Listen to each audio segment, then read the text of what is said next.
Hey, what's going on, guys? Today I'm going to be bringing you guys a little bit of a different video. Instead of Fortnite, today I thought, you know, I have a creepy experience that I had when I was younger, and I thought it would be an interesting story to share with you guys. I don't know, I think it's interesting at least. Then again, though, I do like horror movies and horror stories, so I don't know, we're going to give this a try and see how it goes, and hopefully you guys enjoy. And anyway, guys, get ready for a story. Sit back, relax, grab your favorite snack, and let's get right into it.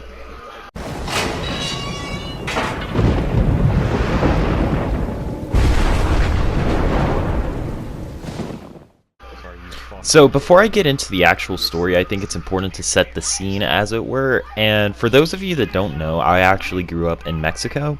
And in Mexico, there are a lot of urban legends that circle around, like La Llorona, or this random monster that turns into a dog from a man that eats children. There are also stories about witches that eat children. And to be honest with you, I don't know why so many urban legends in Mexico have to do with eating children, but they do, and apparently their greatest weakness is salt, depending on where you're growing up in Mexico. But those are the kind of urban legends at least I was exposed to. Of course, you have your classic, like, oh, don't go to this house, or don't go to the graveyard after dark. Don't play with the Ouija board's a big one in Mexico. But that's not really what my story is about. The house one kind of is related, but we'll get into that now. So, I was a young kid at this time. I would say I was around 8 years old. So, I was very young, and my group of friends was also very young. Except for one guy that was 14, but that's besides the point. So, I grew up in a nice neighborhood. There were a lot of tourists there, and a lot of people would stay there that were doing business, and a lot of American families, Canadian families, and some other European families or even Asian families were there. So it was a good cultural mix, and it was a pretty nice neighborhood. And there were unfortunately some bad things. I don't know if this is true or not, but apparently El Chapo had a house there. So if he somehow finds this out, that this happened in his supposed house, I could be in trouble. So make sure to leave a like. I'm just kidding. But anyway, so my group of friends and we had heard that, oh, this house is supposedly haunted, right? And it was once in possession of El Chapo. So that was kind of going around. One of the older kids told us that. And so for months now, my friends and we were just getting amped about exploring this place, right? And I used to watch like Ghost Hunters with my dad and everything, so I was amped, okay? I've been fascinated with the supernatural for a long time, and I've heard stories about all these different happenings that went on there, and so I was just very excited, right? And looking back on it, I would still be excited. So anyway, the house was kind of disheveled. It had been abandoned for a very long time. It had a subterranean garage, if that makes sense. And it was a 2-story house. All the windows were shattered, partly due to my friends and I. And, you know, our band of delinquents was just like, screw it, we're going to go inside this house one night. So my friends and we get together, and we decide, okay, screw it, we're going to go into the house.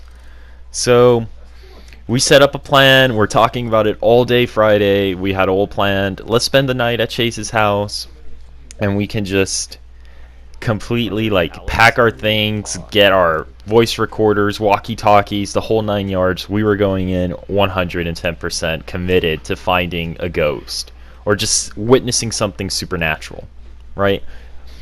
So we get to my house, and we start coming up with a plan just in case the neighborhood security happens to walk by or something. And we're just coming up with all these crazy scenarios that didn't end up happening. We were planning for doomsday.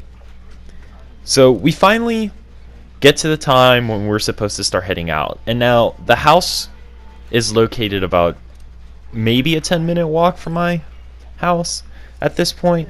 So we set off. It's dark outside. It was a full moon.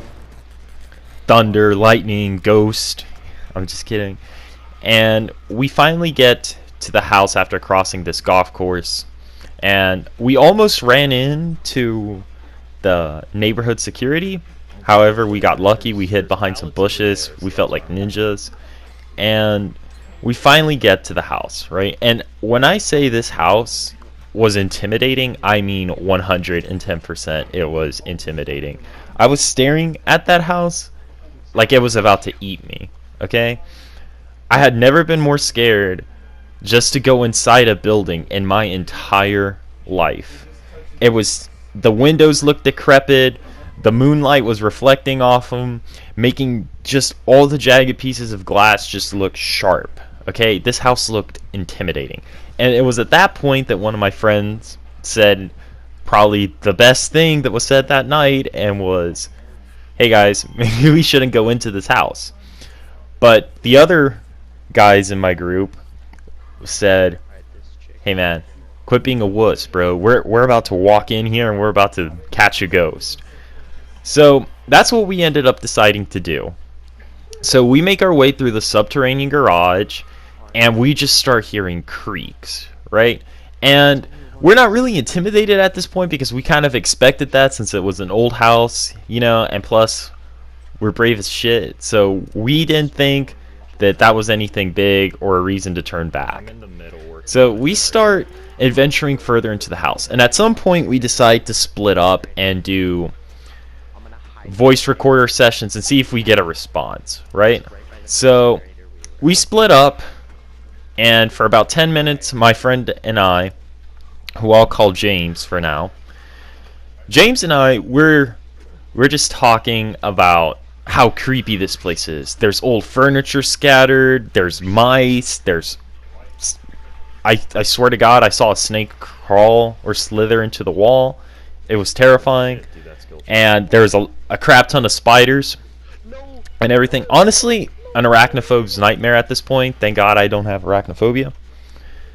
And we're just kind of getting the vibe that this is not a place that we should be, right? And at one point, we hear a scream. And we kind of run up the stairs from the garage, and my other friends are just panicking, right? They're like, dude, this door just closed. And I quickly call them out on that BS. I'm just like, nah, you guys just want to leave, you know, trying to act tough. And I'm like, I'll stay here. And so I guess that convinced them all to stay, because at that age, nobody wants to be called a wuss. And that was a mistake. So we start deciding that, okay, maybe we should do these voice recording sessions while in a big group, just in case something does happen. We can all just quickly get out of the house. So we set up in the staircase that connects to the bottom level of the garage where we came in to the top level where my friends were. And we start doing our voice sessions, right? And some of the questions are like, are we alone? Is there anybody here? What happened? And then my friend did something that I fully recommend nobody to do in this situation. And he said, give us a sign that you're here. And I kid you not, we heard the loudest bang in my entire life. And I think at that moment I lost 20 pounds because I shat my entire meals from that week. I was terrified. And all my friends, they're pale white. We're all terrified. I'm really trying to sound poor. And then we hear it again. One of us let out a scream. I'm not sure who it was, but we hightail it out of there. Just start immediately running, right? And we finally get to my house. And we realized something terrible had just happened.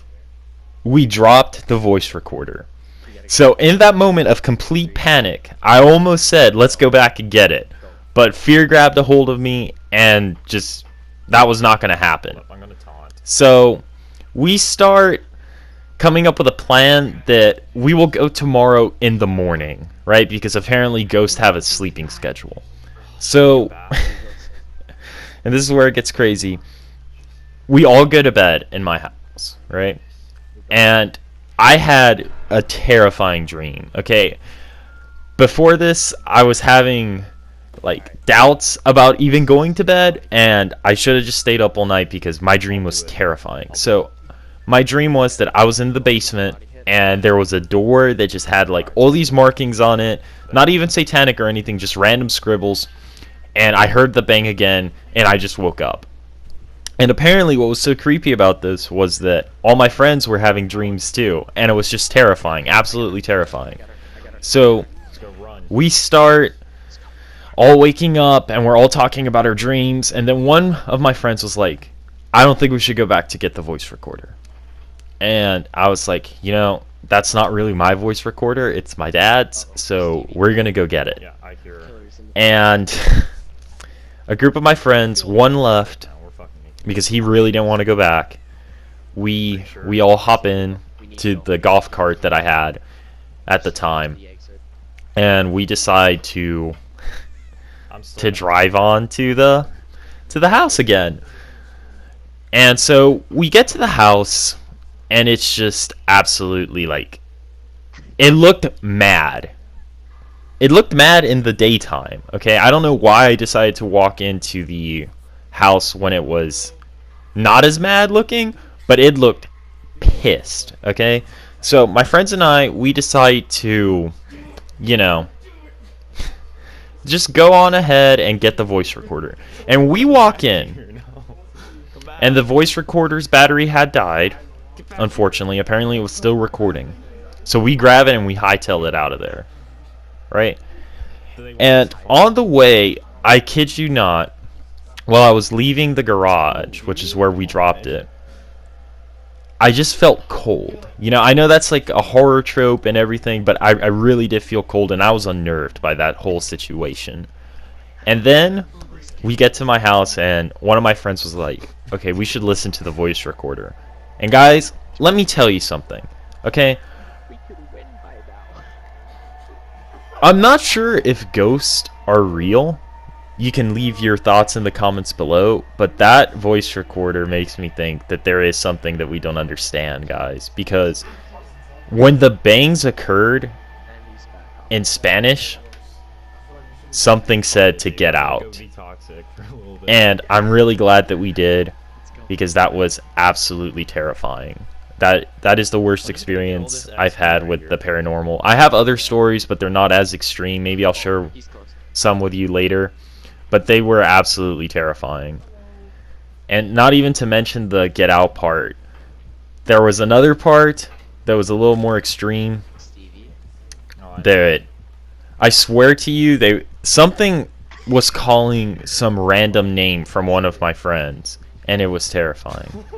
But anyways, guys, I hope you enjoyed the video. Leave a like and you did. And remember to subscribe. See you on the next one.